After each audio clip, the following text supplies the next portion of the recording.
ಏನು ನಾಗಮಂಡಲ ಅಂತ ಹೇಳ್ತೀವಲ್ಲ, ಈ ಮಂಡಲಗಳಂದ್ರೆ ಎಲ್ಲಾ ಪೂಜೆಗಳಿಗೆ ಅದಕ್ಕೆ ನೀವು ಹೇಳಿದ್ರಿ, ಎಲ್ಲ ರೀತಿಯಾದಂತಹ ದೋಷಗಳಿಗೆ ಅಥವಾ ಒಂದು ಇಷ್ಟಾರ್ಥವನ್ನ ಸಿದ್ಧಿ ಮಾಡ್ಕೊಳ್ಳೋದಕ್ಕೋಸ್ಕರ ಈ ಮಂಡಲ ಪೂಜೆಗಳನ್ನ ಪ್ರತಿಯೊಬ್ರು ಕೂಡ ಮಾಡಿಸಬಹುದು ಅಂತ.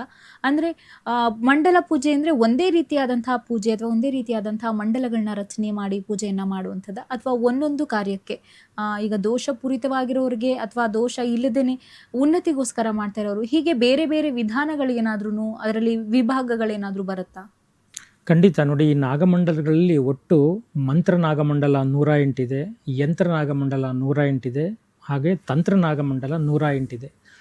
ಒಬ್ಬೊಬ್ಬ ವ್ಯಕ್ತಿಯ ಸಮಸ್ಯೆಗೆ ಒಂದೊಂದು ನಾಗಮಂಡಲಗಳನ್ನು ನಾವು ಮಾಡ್ತೇವೆ. ಅದ್ರ ಮಂತ್ರ ನಾಗಮಂಡಲ ಮಾಡಬಹುದಾ, ಅಥವಾ ಯಂತ್ರ ನಾಗಮಂಡಲ ಮಾಡಬಹುದಾ, ತಂತ್ರ ನಾಗಮಂಡಲ ಮಾಡಬಹುದಾ, ಹೀಗೆ ಬೇಕಾದಷ್ಟು ಅಂದರೆ ವಿಭಾಗಗಳನ್ನು ಮಾಡಿ ಆ ವ್ಯಕ್ತಿಯ ದೋಷ ಏನು, ಯಾವ ಸಮಸ್ಯೆಗೋಸ್ಕರವಾಗಿ ಅವನು ಈ ನಾಗಮಂಡಲ ಕ್ರಿಯಾದಿಗಳನ್ನೆಲ್ಲ ಮಾಡಿಸ್ತಾ ಇದ್ದಾನೆ, ಯಾವ ಗಣಶಕ್ತಿಯನ್ನು ತುಂಬಿ ಯಾವ ಗ್ರಹಗಳನ್ನು ಸಂಜೋಡಣೆ ಮಾಡಿ ಅವನ ಪರಿಹಾರವನ್ನು, ಅವನ ದೋಷದ ಪರಿಹಾರವನ್ನು ಮಾಡಬಹುದು, ಅದನ್ನು ನೋಡಿ ನಾವು ಗ್ರಹಗಳ ಮತ್ತು ಗಣಗಳ ಶಕ್ತಿಯನ್ನು ಸಂಜೋಡಣೆ ಮಾಡಿಕೊಂಡು ಅವನಿಗೆ ಪರಿಹಾರವನ್ನು ಕೊಡಬೇಕಾಗುತ್ತೆ.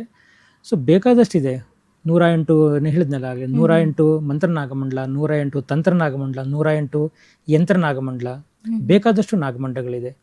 ಒಬ್ಬ ವ್ಯಕ್ತಿಗೆ ಏನು ಬೇಕು, ಅವ್ರು ಯಾವತ್ತಕ್ಕೋಸ್ಕರವಾಗಿ ಬಂದಿರ್ತಾನೆ, ಅದನ್ನು ನಾವು ಅವನ ಸಮಸ್ಯೆನ ನೋಡಿ ಮಾಡ್ತೀವಿ. ಇವಾಗ ನೀವು ಎಲ್ಲ ಅಬ್ಸರ್ವ್ ಮಾಡಿರೋ ಹಾಗೆ ನಾಗಮಂಡಲಗಳು ಅಷ್ಟು ಸುಲಭವಾಗಿ ಮಾಡಲಿಕ್ಕೆಲ್ಲ ಆಗಲ್ಲ. ಬೇಕಾದಷ್ಟು ಶಕ್ತಿ ಬೇಕು ಅದಕ್ಕೆಲ್ಲ. ಸುಮ್ಮನೆ ನಾಗ ಮಾಡ್ಲಿಕ್ಕೆ ಆಗಲ್ಲ. ಇವತ್ತು ಬಿಡಿ ಯಾವುದೋ ಒಂದು ಕ್ಷೇತ್ರಕ್ಕೆ ಹೋಗ್ಬಿಡಿ, ಅಲ್ಲಿ ನಾಗಮಂಡಲ ಪರಿಹಾರ ಅಂದರೆ ನಾಗದೋಷ ಹೋಗುತ್ತೆ, ಹಂಗೆಲ್ಲ ಇಲ್ಲವೇ ಇಲ್ಲ.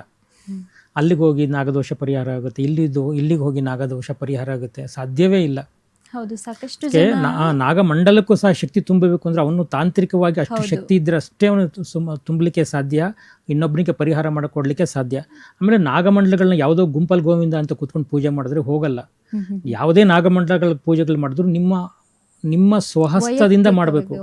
ಯಾರನ್ನೋ ಗುಂಪಲ್ ಕೂರಿಸಿ ನಾಗಮಂಡಲಗಳು ಮಾಡಿಸ್ತೀನಿ ಅಂದ್ರೆ ಆಗೋದಿಲ್ಲ. ಇಂಡಿವಿಜುವಲ್ ಮಾಡಬೇಕು. ಅವನ ಸ್ವಹಸ್ತದಿಂದ. ಗಂಡ ಮಾಡಿದ್ರೆ ಹೆಂಡತಿ ಒಳ್ಳೇದಾಗುತ್ತಾ? ಖಂಡಿತ ಇಲ್ಲ.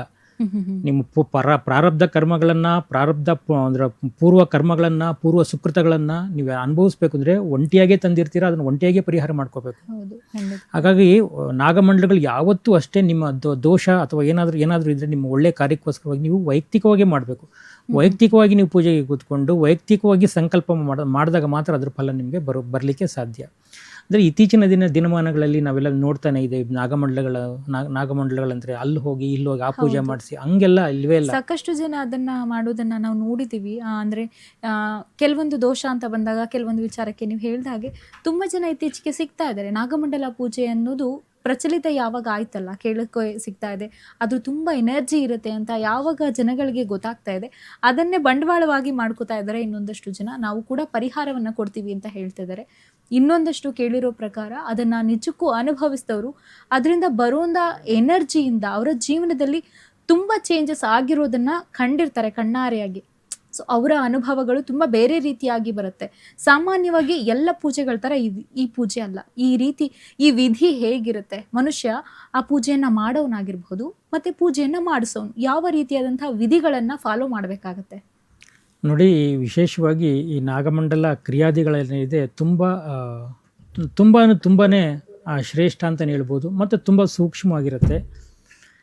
ಈ ನಾಗಾದಿ ಕ್ರಿಯೆಗಳನ್ನೆಲ್ಲ ಮಾಡಬೇಕಾದ್ರೆ ಇಂಥ ಜಾಗದಲ್ಲೇ ಮಾಡಬೇಕು, ದೇವಸ್ಥಾನಗಳಲ್ಲೇ ಮಾಡಬೇಕು, ಅಥವಾ ಬೇರೆ ಯಾವ್ದಾದ್ರು ಇದರಲ್ಲಿ ಮಾಡಬೇಕು, ಈ ನಿರ್ದಿಷ್ಟ ಸಮಯ ಯಾವುದೂ ಇಲ್ಲ. ಒಂದು ನಿರ್ದಿಷ್ಟ ಸ್ಥಳವನ್ನು ಸ್ವಚ್ಛ ಮಾಡಿ ಪೂಜಾ ವಿಧಿವಿಧಾನಗಳಲ್ಲಿ ಏನು ಬೇಕು ಅದೆಲ್ಲ ವಸ್ತುಗಳನ್ನೆಲ್ಲ ಸಿದ್ಧ ಮಾಡಿಕೊಂಡು, ಕ್ರಿಯೆಗೆ ಏನು ಬೇಕೆಲ್ಲ ಸಿದ್ಧ ಮಾಡಿಕೊಂಡು, ಒಂದು ಒಳ್ಳೆಯ ಮನಸ್ಸಿಂದ ಕೂತ್ಕೊಂಡು ನೀವು ಅದು ದೇವಸ್ಥಾನನೇ ಆಗಬೇಕು ಆ ಥರದ ಪ್ರಕೃತಿಲಿ ಎಲ್ಲಾದರೂ ಯಾವ ಜಾಗದಲ್ಲಿ ಬೇಕಾದ್ರೂ ನದಿ ದಡಗಳಲ್ಲಿ ಮಾಡಿಸ್ಬೋದು.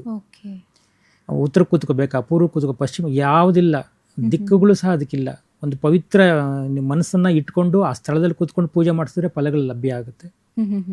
ಸೊ ಬೇಕಾದಷ್ಟಿದೆ ಇದರಲ್ಲಿ. ಕೇವಲ ನಾವು ಏನೋ ಒಂದು ಪೂಜೆ ಅಂದರೆ ಅಲ್ಲಿ ಹೋಗಿ ಮಾಡಬೇಕು, ಇಲ್ಲಿ ಹೋಗಿ ಮಾಡಬೇಕು ಆ ಥರದ್ದೆಲ್ಲ ನೀವು ಕೂತ್ಕೊಳ್ಳಿ. ಯಾವುದೇ ಅಂದರೆ ಇಂಥ ದಿನನೇ ಮಾಡಿಸ್ಬೇಕಂತ ಆ ಥರ ಅದು ಸಹ ನಿರ್ಬಂಧಗಳಿಲ್ಲ ನಾಗಮಂಡಲದಲ್ಲಿ.